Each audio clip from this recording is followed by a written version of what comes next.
परिवार में सुख और शांति किसे अच्छी नहीं लगती, लेकिन राधेश्याम जी के घर से जैसे सुख शांति रूठ ही गई थी। रोज रोज के तनाव और क्लेश से तंग आ राधेश्याम जी ने अंत में ना चाहते हुए भी अपने दोनों बेटों के बीच बंटवारा कर ही दिया। राधेश्याम जी के दो बेटे थे, बड़ा सोहन और छोटा रोहन। सोहन की पत्नी रत्ना बहुत ही नेक दिल महिला थी। घर परिवार में सामंजस्य बिठाना उसे अच्छे से आता था। रत्ना की शादी के थोड़े समय बाद ही उसकी सास का निधन हो गया था। खुद नई बहू होने के बावजूद भी रत्ना ने अपने बिखरते हुए परिवार को बहुत अच्छे से संभाल लिया था। परिवार की स्थिति देख पढ़ी लिखी होकर भी जॉब नहीं की थी रत्ना ने। अपने ससुर जी का भी रत्ना बहुत ध्यान रखती। समय आने पे राधेश्याम जी ने अपने छोटे बेटे रोहन की शादी नीलम से कर दी। नीलम भी पढ़ी लिखी लड़की थी और सरकारी स्कूल में टीचर के पद पे थी। शुरू में तो सब ठीक था। रत्ना अपनी देवरानी को बहन समान रखती, लेकिन नीलम को अपनी नौकरी का बहुत घमंड था। उसे लगता कि वो तो कमाती है, फिर घर के कामों में क्यों सहयोग करे। रत्ना के बच्चे अभी छोटे थे, साथ में बुजुर्ग ससुर जी के भी ढेर सारे काम हो जाते थे। इसके साथ ही घर के काम भी होते थे जिन्हें रत्ना अकेली ही करती। जब कभी नीलम से सहयोग करने को रत्ना कहती तो नीलम लड़ाई शुरू कर देती। ऐसे ऐसे कड़वे बोल बोलती नीलम कि रत्ना रो देती। अपनी सीधी बहू का ये हाल देख राधेश्याम जी को बहुत दुख होता। इन सब से तंग आ राधेश्याम जी ने दोनों बेटों को घर का बंटवारा कर अलग कर दिया और खुद रत्ना और सोहन के साथ रहने लगे। रोहन और नीलम घर के पिछले हिस्से में रहते। अंधा क्या चाहे दो आंखें, यही तो नीलम चाहती थी। अलग हो, अपने तरीके से रहना। रोहन को भी अपनी पत्नी का व्यवहार देख अलग रहना ही उचित लगा। अपनी नौकरी और सुंदरता का नीलम को इतना घमंड था कि रत्ना के कभी सामने पड़ने पर भी मुंह फेर लेती। कभी रत्ना कुछ पूछती तो रूखा सा दो टुक जवाब दे देती। तंग आ रत्ना ने नीलम को टोकना भी छोड़ दिया। समय बीतता गया और कुछ समय बाद नीलम प्रेग्नेंट हो गई।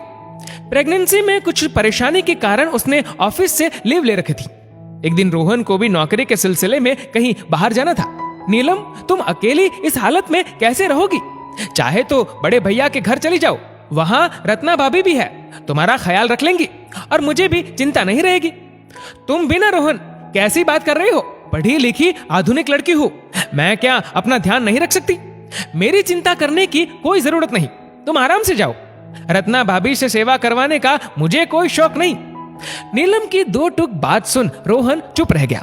रोहन के जाने के बाद एक दिन तो आराम से बीता, लेकिन आधी रात के बाद नीलम की कमर में हल्का हल्का दर्द शुरू हो गया। हल्के दर्द को प्रेगनेंसी में होने वाला दर्द समझ नीलम ने थोड़ा बाम लगा लिया और गर्म पानी की थैली ले वापस सोने का प्रयास करने लगी।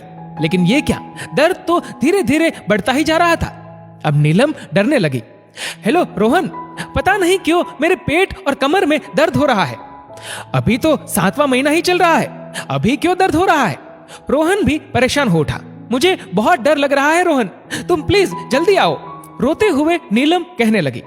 मैं चाहकर भी कल शाम के पहले नहीं पहुंच पाऊंगा नीलम, मैं अभी भैया को फोन करता हूं, तुम परेशान ना हो। रोहन ने तुरंत अपने भाई को फोन कर सारी बात बताई। तुरंत रत्ना और सोहन नीलम के पास पहुंच गए। देखा तो नीलम दर्द से तड़प रही थी।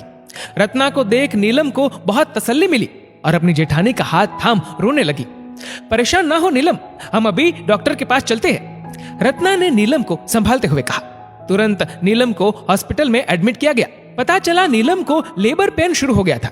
डॉक्टर साहिबा, अभी तो नीलम का 7वां महीना ही चल रहा है। घबरा कर रत्ना ने पूछा। देखिए, कभी कभी ऐसा होता है, समय से पहले डिलीवरी होती है, दर्द बहुत ज्यादा है और अब वेट नहीं कर सकते, इसलिए नीलम की डिलीवरी आज होगी और शायद ऑपरेशन भी करना पड़े। डॉक्टर की बात सुन रत्ना और सोहन के हाथ पैर फूल गए। तुरंत रोहन को सारी स्थिति बताकर ऑपरेशन की इजाजत ली गई। सुबह होते होते एक प्यारे से बेटे को नीलम ने ऑपरेशन से जन्म दिया। कमजोर होने के कारण कुछ दिन बच्चे को हॉस्पिटल में ही रखना पड़ा। पूरे समय रत्ना और सोहन एक पैर पे नीलम और बच्चे की देखभाल में लगे रहे। रत्ना की सेवा देख नीलम शर्म से गड़ जाती। आज अपने किए पे उसे बहुत शर्म आ रही थी।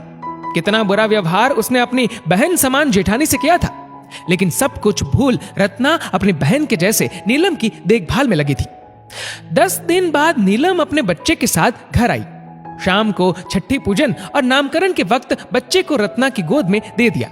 भाभी, लीजिए, अपने बेटे के लिए कोई अच्छा सा नाम रख दीजिए। लेकिन नीलम, ये तो तुम रखोगी ना, मेरा हक नहीं है ये।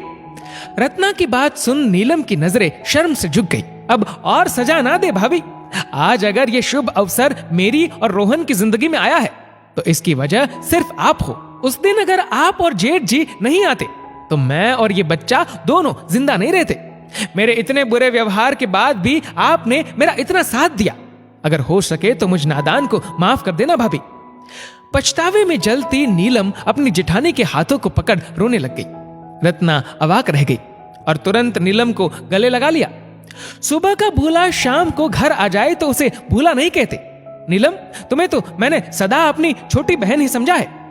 दोनों देवरानी जेठानी अपनी सारी गलतफहमी भूल गले लग गई और अपने परिवार को वापस एकजुट होता देख राधेश्याम जी की आंखें भी खुशी से नम हो गई।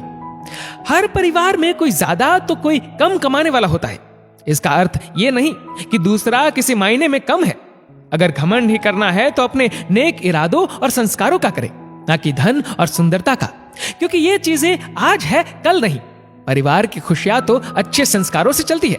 दोस्तों, इस वीडियो को लेकर आपकी क्या राय है नीचे कमेंट करके जरूर बताएगा। और अगर आपको वीडियो अच्छा लगा हो तो इस वीडियो को लाइक करेगा, शेयर करेगा ज्यादा से ज्यादा लोगों तक। और ऐसे ही और भी इंस्पिरेशनल वीडियोस के लिए सब्सक्राइब करें हमारे यूट्यूब चैनल को और फेसबुक पर फॉलो करें हमारे पेज को। धन्यवाद।